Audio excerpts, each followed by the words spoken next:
Hi friends, நம்ம இன்றைக்கி quick and ஈஸியாக ஒரு குருமா பார்க்கலாம். இது இட்லி தோசைக்கெலாம் சூப்பர் காம்பினேஷனாக இருக்கும். ரொம்ப சிம்பிளாக எப்படி பண்ணுறதுன்னு பார்த்துடலாம் வாங்க. அதுக்கு முன்னாடி நம்ம சேனலில் கிவ்அவே இருக்குது. வீடியோ லிங்க் ஃபஸ்ட் கமெண்ட்டில் கொடுக்குறேன்.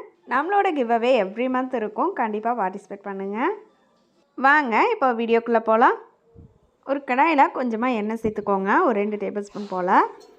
சூடானதும் 1 டீஸ்பூன் ஜீரகம், 1 டீஸ்பூன் முழு தனியா சேர்த்துட்டு ஒரு சின்ன துண்டு பட்டை, 2 கிராம்பு சேர்த்துக்கோங்க. இது எல்லாத்தையும் லைட்டாக கலந்துக்கலாம். பொரிஞ்சு வரட்டும்.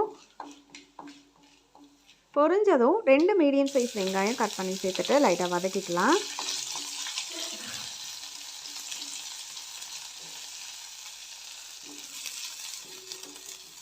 வெங்காயம் இது போல் லைட்டாக நிறமாறி வந்ததுக்கப்புறமா இதெல்லாம் ஒரு 4-5 பல் பூண்டு தோல் உரிச்சிட்டு சேர்த்துக்கிறேன். ஒரு சின்ன துண்டு இஞ்சி கட் பண்ணி சேர்த்துட்டு ஒரு 5 போல் பச்சை மிளகாய் சேர்த்துருக்கேன். நீங்கள் உங்கள் காரத்துக்கு ஏற்ப அட்ஜஸ்ட் பண்ணிக்கோங்க.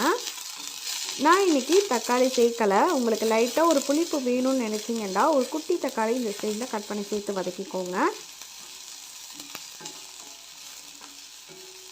இப்போது இதெல்லாம் ஒரு கைப்பிடி ஃப்ரெஷ்ஷான கருவேப்பிலை, கூடவே ஒரு கை நிறைய மல்லி இலைகளை சேர்த்துட்டு நல்லா வதக்கிக்கலாம்.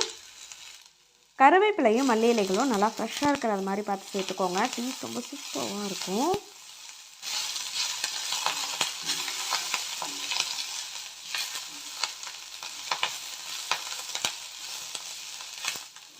இது போல் நல்லா வதக்கியிருக்கணும். அதுக்கப்புறமா இதில் ஒரு 1/4 கப் போல் வேர்க்கடலை சேர்த்துக்கிறேன். இதுக்கு பதிலாக பொட்டுக்கடலை கூட சேர்த்துக்கலாம். கூடவே ஒரு 1/2 கப் துருவின தேங்காய் சேர்த்துட்டு லைட்டாக அந்த கலர் மாறினதும் ஸ்டவ் ஆஃப் பண்ணிவிடுங்க. இது அப்படியே சூடு ஆறுனதும் மிக்ஸர் ஜாருக்கு மாற்றிக்கோங்க. நல்லா சூடு ஆறுனதுக்கப்புறமா அரைச்சிக்கோங்க. தண்ணி சேர்த்து நல்லா ஃபைனாக அரைச்சிட்டு எடுத்துகிட்டு வந்துக்கலாம். அவ்வளோதான். கடைசியாக குருமாவை தாளிச்சிட்டு கொதிக்க வச்சிட்டோம்னா சூப்பராக ரெடி ஆகிடும். தாளிப்புக்கு அதே கடையில் கொஞ்சமாக எண்ணெய் சேர்த்துக்கோங்க. சூடானதும் ஒரு 1/2 டீஸ்பூன் சோம்பு சேர்த்துக்கலாம். பொரிஞ்சதும் கொஞ்சமாக வெங்காயம் கட் பண்ணிவிட்டு சேர்த்துட்டு கூடவே ஒரு கொத்து கருவேப்பிலையும் சேர்த்துக்கோங்க.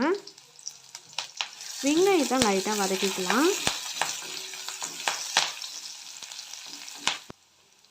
வெங்காயம் இந்த அளவுக்கு வதங்கினதுக்கு அப்புறமா நம்ம அரைச்சி வச்சுருந்தோம்ல உள்ளே சேர்த்துட்டு கூடவே எந்த அளவுக்கு தண்ணி தேவையோ அது மாதிரி பார்த்து சேர்த்துக்கோங்க.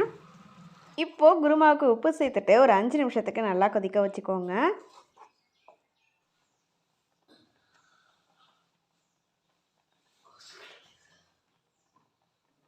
நல்லா கொதிச்சு வந்ததுக்கப்புறமா சூடாக இட்லி தோசை கூடலாம் வச்சு சாப்பிட்டிங்கன்னா சூப்பர் டேஸ்ட்டில் இருக்கும். கண்டிப்பாக ட்ரை பண்ணி பாருங்கள். வீடியோ பிடிச்சிருந்தா உங்களோட பெரிய சப்போர்ட் கொடுத்து சப்ஸ்கிரைப் பண்ணி லைக் பண்ணிவிடுங்க. நீங்கள் பண்ணுற கமெண்ட்ஸ் எல்லாம் எனக்கு அவ்வளோ சந்தோஷமாக இருக்குது. இதே போல் தொடர்ந்து உங்களோட சப்போர்ட்டை எப்போதும் எனக்கு கொடுங்க. அது போதும். உங்களோட அன்பும் ஆதரவும் எனக்கு ரொம்பவே சப்போர்ட்டிவாக இருக்குது. இதே போல் தொடர்ந்து ஆதரவு கொடுங்க. தேங்க்யூ ஃபார் வாட்சிங். Have a nice day.